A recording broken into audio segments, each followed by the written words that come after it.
In 1852, James White wrote an article in the Review and Herald suggesting that some of the believers in New England consider moving out west to Iowa.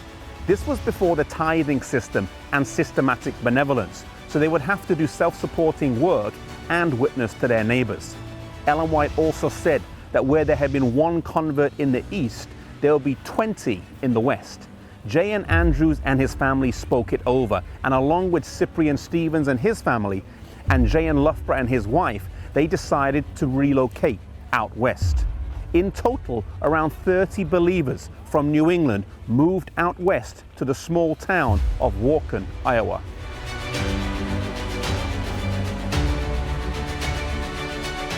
However, it wasn't long before the new believers found that day-to-day living was so hard and took so much of their energy that they didn't have much left to share their faith with their neighbors. Ellen White was shown that the believers in Waukegan, Iowa needed her encouragement and counsel as they were faltering in their original task. The area was sparsely populated, and on top of that, it was a particularly harsh winter, which made traveling around difficult. When the weather moderated, John Loughborough went and bought some carpentry tools and went to work.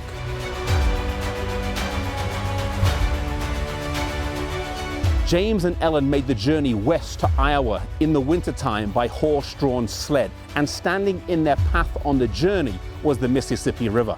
However, by the time they reached, the ice had melted some, and the falling snow had turned to falling rain, and there was 12 inches of water on top of the mushy ice. As they approached the river, their driver, Josiah Hart, asked, "Is it forward to Iowa or back to Illinois?" The answer was given, "Go forward, trusting in Israel's God."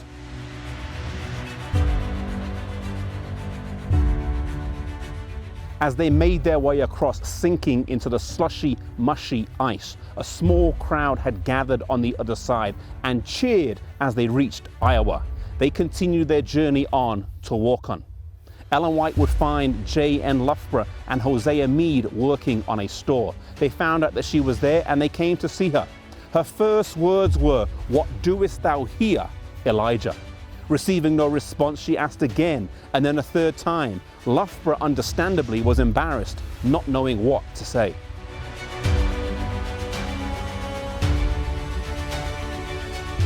That night, meetings commenced, and the believers were greatly encouraged by the ministry of the Whites. Both J.N. Loughborough and J.N. Andrews renewed their commitment to service and to God. J.N. Loughborough said, "I have laid up my hammer and driven my last nail." J.N. Loughborough would return with the Whites to Michigan, while J.N. Andrews would stay there for 2 years longer. Loughborough himself was a convert of Andrews and would go on to be a powerful missionary for the church. Unfortunately, soon after this, his wife died in childbirth, giving birth to twins. Herself and one of the twins did not make it. They had been married for over 16 years, and she was a tremendous support to her husband, never holding him back in his ministry at all. She had supported him faithfully along all his travels and his relentlessly busy schedule.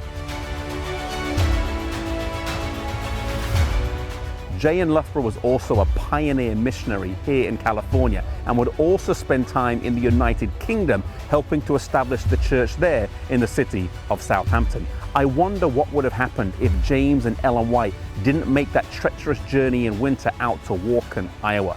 Sometimes in life we start out on a project, but then we get discouraged and we stop. Maybe like J.N. Loughborough and J.N. Andrews, you have been successful in ministry, but then you've stepped away for a while and you need to get your life back on track.